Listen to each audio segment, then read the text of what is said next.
C'est la panique à la médiathèque. On vient de recevoir un courrier de maître Setanou, notaire à Finfondbourg. Il menace de faire fermer toute la médiathèque et de nous prendre l'ensemble de nos collections. Pourquoi ? Eh bien tout simplement parce qu'un héritier de Léon Allègre, fondateur de la médiathèque, clame qu'on lui a volé son héritage. Voler son héritage ? Mais au fait, l'histoire de la médiathèque, Léon Allègre, tout ça, ça vous parle ? Pas de souci, on vous raconte tout.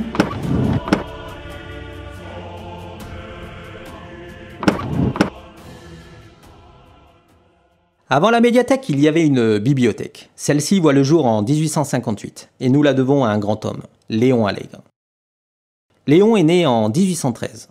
Peintre, dessinateur, archéologue et historien, c'est un humaniste du 19e siècle. Ses nombreux voyages auraient pu l'éloigner de Bagnoles, mais il sut lui rester fidèle et mit tout en œuvre pour partager son savoir avec ses concitoyens.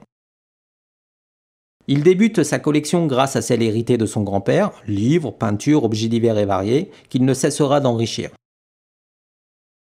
Avec l'aval de la municipalité, il va créer la première bibliothèque-musée cantonale de France en 1858. Grâce à des dons et des legs, la collection ne cessera de s'agrandir. Partie intégrante du musée à l'origine, la bibliothèque composée alors de 4000 ouvrages est transférée à l'hôtel Mallet en 1878. Léon Allègre décède en 1884. C'est son ami Léopold Truffaut puis sa fille Marie Garidel Allègre qui succèdent à la bibliothèque. En 1908, l'établissement est reconnu d'intérêt public. La bibliothèque sera animée par des bénévoles jusqu'en 1982.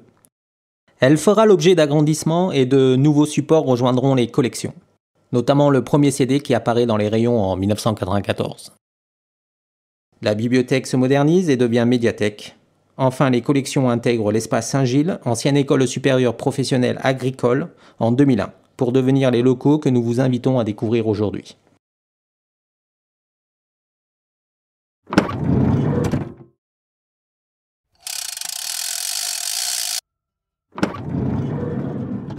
Maintenant que l'on en sait plus, attaquons-nous au problème. Il faut absolument prouver cette donation pour sauver la médiathèque. Il semblerait qu'il existe un document qui atteste de cela. Aux dernières nouvelles, Madame Meltou, bibliothécaire à Bagnoles en 1925, aurait vu le document dans le coffre-fort de la bibliothèque.